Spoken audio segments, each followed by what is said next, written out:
Got to be fair across the board. You want to call this a duck? It's a duck. There's no doubt about it. It's literally a duck. But I think it's something deeper, man. And I keep saying that, but because Loma's the type of guy that don't duck any smoke. However, when I look at him and how he's been behaving as of late, I think about the fact that this isn't one time, this is twice now. Shakur Stevenson, I believe, was a part. Well, Shakur Stevenson was a part of, Top Rank at Loma. Shakur wanted that fight. There was no way that Top Rank was on. I guess they couldn't. Loma said he didn't want the fight. Pretty much said it. I didn't want the fight right now. So not only did he duck Shakur, he also ducked Tank. I think Loma knows that. Again, like I tell you guys all the time, fighters, we know what we can do, what we can't do. Loma, I'm sure, and his team don't want him to go out one on his shield, getting knocked out or getting embarrassed. He fought Cambosis because that he knew that was a fight that he can win, and he can win a belt. And go out on a high note. I think that this is it for Loma. I don't think Loma returns. And I only say that because. Well, I'm glad Timothy Bradley's contract with ESPN is about to be up, since he keeps leaking the truth more and more and more. This is why they hire people like Timothy Bradley to keep their mouth sealed. As you guys heard, Timothy Bradley said the truth is Lomachenko ducked both Shakur and Gervonta. If you want to stop there, that's cool. Timothy Bradley is only talking about the recent ducks by Lomachenko, not the overall. If you want to talk about the overall, I told you guys on my previous video, Lomachenko avoided Crawford at a catchweight of 137 when Bud challenged him to a fight to determine who is pound for pound number one in the world at that time. There was an argument and a debate made by old media to discredit Crawford. Well, Lomachenko rejected the fight. He responded to Crawford's challenge by saying, "I will never fight Crawford." Not just that, he also said Crawford is pound for pound number one. Until Crawford moved up to 147, that's when all of a sudden Lomachenko said, "Oh, I'm now pound for pound number one, since Bud is far away from me." That's what you call when you're around me, I'm going to be quiet. But when you leave, I'm going to start talking shit. Excuse my French. Anyways, after that, Lomachenko turned down a Manny Pacquiao fight at 135. His excuse was, "Oh, Pacquiao is too old." Even though Manny Pacquiao, right after Lomachenko said that, went on to beat Adrian Broner and Keith Thurman. Before that, he beat Mathise, Jesse Vargas, and Timothy Bradley. So we all know that was nothing but an excuse. If you want to talk about ducks, let's open the duck book. I got that book as we speak. I'm reading you guys the history of the duck book when it comes to Lomachenko.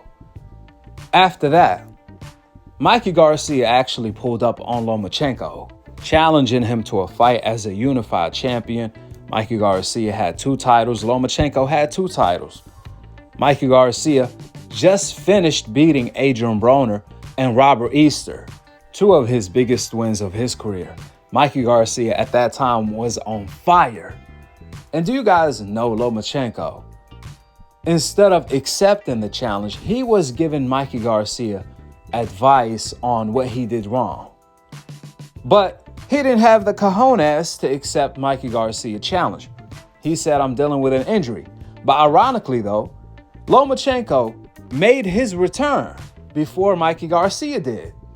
He ended up fighting a tomato can, a cherry pick, instead of a unification with Mikey Garcia for undisputed, his dream.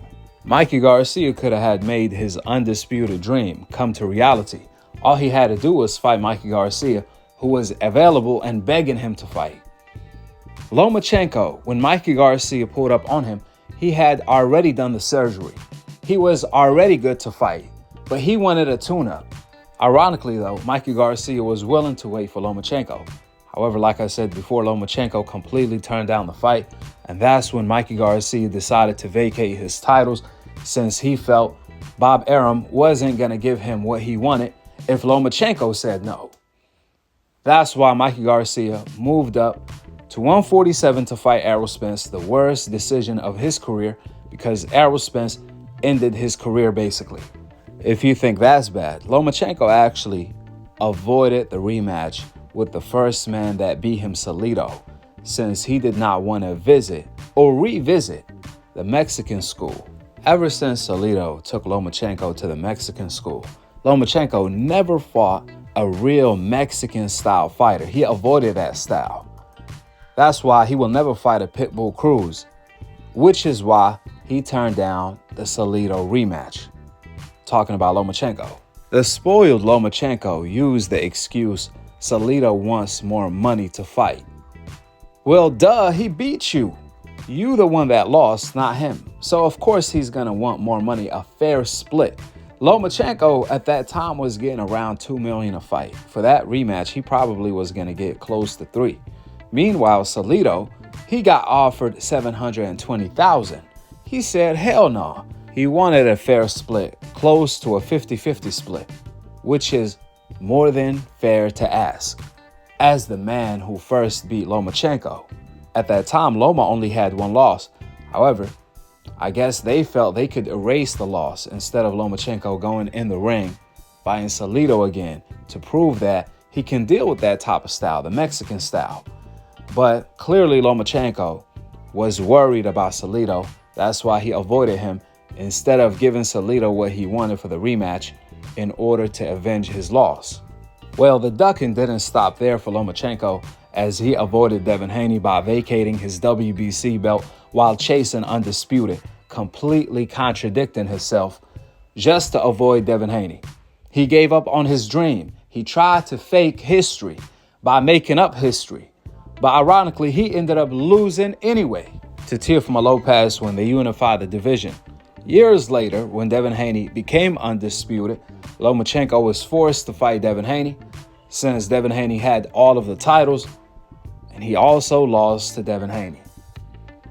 Immediately after that, Shakur offered Lomachenko the biggest offer of his career, more money than he made his entire career, even when he fought Devin Haney. Bob Arum actually offered Lomachenko more money to fight Shakur than he made when he fought Devin Haney for Undisputed, and Lomachenko turned it down. His excuse was, I have unfinished business with Devin Haney. That was a bold-ass lie, though. Since Devin Haney moved up to 140 immediately after that, that's when the truth came out. Lomachenko ended up rejecting the Shakur fight for other reasons. His reasonings was, I'm not motivated to fight. I may retire. Then, ironically, when Shakur ended up fighting someone else, that's when Lomachenko came out to fight Kambosos. So he was motivated to fight Kambosos. He was willing to come out of retirement to fight Kambosos, but not Shakur. Then even after that, the ducking still continued. When Gervonta beat Frank Martin and Lomachenko beat Kambosos for the vacant IBF title, Gervonta and Lomachenko were in negotiations to fight. However, Lomachenko turned down the Gervonta fight as well, telling Gervonta what he told Shakur, I'm not motivated to fight, I want to retire. Well, if that wasn't shocking enough, if that wasn't enough ducking, reports came out that this was not the only time Lomachenko turned down the Gervonta fight. In fact, he had already turned it down multiple times in the past. In 2020, 2019, before he even fought Tio, Gervonta team reached out to Bob Arum to make the Lomachenko fight. However, Lomachenko rejected Gervonta fight, stating that, I don't want to fight Gervonta because he don't bring anything to the table. He's not a pay-per-view star. He don't bring a belt, etc., etc. Mind you, Lomachenko was acting as if he wanted to fight Gervonta up to that point. All of a sudden, when Gervonta called his bluff by sending him an offer, Lomachenko rejected it. And that was before he got beat by Teofimo Lopez. Now when Gervonta has a belt, Now when Gervonta is the face of boxing, now when Gervonta only fights on pay-per-view, debunking all of Lomachenko excuses that he made back then to why he didn't want to fight Gervonta. Ironically, Lomachenko still turned down the fight. Lomachenko no longer wants to chase his dream that he never accomplished because the competition is too tough. This is why I said on my previous video that Lomachenko's career is a failure next to Usyk. Usyk did everything he set himself out to do. Lomachenko didn't, even though Lomachenko came with more hype than Usyk did. When Lomachenko turned pro, immediately old media said Lomachenko was pound for pound number one already, just with the eye test alone. Teddy Atlas, along with old media, pushed Lomachenko narratives all over the globe. Even though Lomachenko lost his second fight to Salido, he went on to fight nobodies, and old media had the audacity to tell the world that Lomachenko at that time was already pound for pound number one over Crawford and Andre Ward, who've been dominating for a decade, whipping the biggest names, especially Andre Ward at that time. Crawford just became undisputed at 140. Lomachenko dream. They told Crawford, you're not pound for pound number one. Lomachenko is. The guy who got beat by Salido is. Right? This is why Lomachenko's career is a failure, because with the hype he had, with the expectations he had, he failed all of it. He did not accomplish anything. He didn't accomplish undisputed. To make matters worse, he got beat every time he stepped up in competition against the guys he was supposed to beat, from Salido, Teofimo Lopez, and Devin Haney. He lost all of these fights. Fast forward till today. Lomachenko, the captain of his Olympic class over Usyk, with one belt in the lightweight division, he no longer want to chase his undisputed dream since the competition is too tough. We all can agree, if the 135 division right now had only European champions, if it was a weak division, Lomachenko will be chasing undisputed as we speak. However, because the division actually has real talent, since the division is deep, with legacy fights for Lomachenko against the likes of Gervonta, the WBA champion, Shakur, the WBC champion, Keyshawn, soon to be the WBO champion. That's when all of a sudden, this tough competition made Lomachenko retire, since he don't want no smoke with these guys. The reason why Lomachenko feels his record will improve from 0-3 against the best competition he faced to 0-6, with possibly 2 KOs to Gervonta for sure and Keyshawn. This is why Lomachenko chose retirement over chasing his dreams that he never accomplished, that he told his own kids about. Lomachenko actually admitted when he lost to Teofimo Lopez, he had a hard time dealing with that loss. He kept dealing with that loss for years. And that loss actually humbled him, because after he lost to Teofimo Lopez, he changed his ways. This is what Lomachenko admitted on TV. And clearly, Lomachenko hasn't gotten over the Devin Haney loss. His confidence is gone, along with his dreams that Devin Haney took from him. And now he's left with nothing but being a story in the duck book.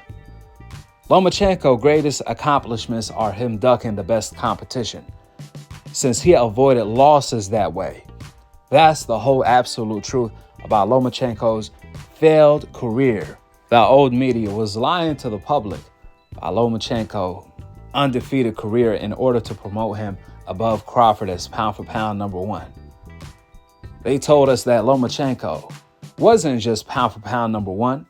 He was also the greatest fighter since Muhammad Ali. Bob Arum took it a step further. He said Lomachenko is better than Roy Jones. He's better than Muhammad Ali. He's better than Floyd Mayweather. He's basically the greatest of all time, which is why Lomachenko's career in the pros is a complete failure. not because of what he accomplished, but because what he didn't accomplish with the height that he had. I just told you guys, Bob Arum said that Lomachenko was greater than Muhammad Ali, Floyd, and Roy Jones. He was basically the GOAT until reality hit. With the opinions out of the door and the facts laid out on the table, go ahead and drop your thoughts in the comment section below. Subscribe below. And to be continued on the next episode of Akhi TV. Peace out. Wa alaikum assalam wa rahmatullahi wa barakatuh. Everybody putting this name out there, Lomachenko, and you're hot right now. And Lomachenko, we know what he is about. Are you interested in a Lomachenko fight, Tank? Of course, just as a boxing fan, just top guys fighting each other. So, definitely looking for that. Maybe the beginning of 2020 or things like that, or the middle or the end. It don't matter. Wow. And you're such a young guy, but do you feel like you are ready for that type of challenge now, or do you feel like you need more seasoning? No, I think I'm old enough, to take on the challenge. I think I have enough skills. I'm maturing as a fighter, as a person. So, I think it's time. When boxing fans hear this, they are going to be excited because I think that is, without argument, one of the biggest fights that you could make in boxing, right? Yeah, that's probably one of the biggest fights that I. Is there a guy that you would, that is that name with you? I mean, to me, it seems like Gervonta Davis. А у вас есть? Мне кажется, да, Gervonta Davis для вас мог бы быть таким вот соперником. So, I always said I'm open for the fight, but boxing politics, we have different promoters. One potential opponent is Gervonta Davis. He's a new champion at 130. Would you want to fight him next if it came up? I don't know. For me, he is not interesting because for what? For what? Money? Big money? Do you want me to throw out the picture? No. Now when I move up at 135, now he want to fight with me, and I read he won the fight only on pay-per-view. Hey, what are you talking about? You never has a main event. You fight only co-main event. What are you talking about? Какой это будет, как сказать, какой pay-per-view? What kind of a pay-per-view is that going to be? What pay-per-view you talking about?